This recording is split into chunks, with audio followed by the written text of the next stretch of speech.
2024 400 seat മറികടക്കുമെന്ന അവകാശവാദത്തോടെ അബ് കി bar 400 പാർ എന്ന tagline ഉയർത്തിവന്ന BJP. സ്വയം ഇപ്പോൾ ആ ടാഗ്ലൈൻ മറന്ന മട്ടാണ്. പറയാനൊരു നേട്ടം പോലുമില്ലാതെ വിഷയദാരിദ്ര്യത്തിൽ മുങ്ങിയ ബി.ജെ.പി. 400-ൽ പിടിച്ചു തൂങ്ങി ഇപ്പോൾ എത്തി നിൽക്കുന്നത് 300-ലാണ്. തെരഞ്ഞെടുപ്പിന്റെ ഘട്ടങ്ങൾ പലതും കടക്കും തോറും ആത്മവിശ്വാസം തകർന്ന ബി.ജെ.പി.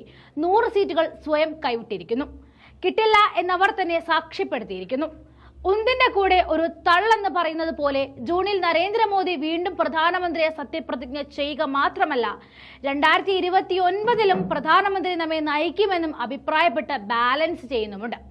പ്രതിപക്ഷ സാധ്യതകളെ തള്ളാതെ വാക്കുകൾ സൂക്ഷിച്ചാണിപ്പോൾ ബി.ജെ.പി. പ്രയോഗിക്കുന്നതും. അതും അവർ സ്വയം തോൽവി സമ്മതിച്ചു എന്നതിന്റെ തെളിവ് തന്നെയാണ്.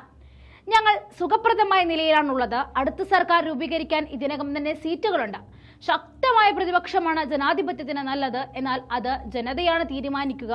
അതൊരു വിഭാഗത്തിനെ മാത്രം ആഗ്രഹം കൊണ്ട് നിർണ്ണയിക്കാനാവില്ല എന്ന വാക്കുകളിൽ അവകാശവാദങ്ങൾ വിട്ട അമിത്ഷാ വോട്ടർമാരുടെ മനസ്സിനെ കൂടി തന്റെ അവകാശവാദങ്ങൾക്കൊപ്പം പരിഗണിക്കുന്ന സാഹചര്യം ഉണ്ടായിരിക്കുന്നു.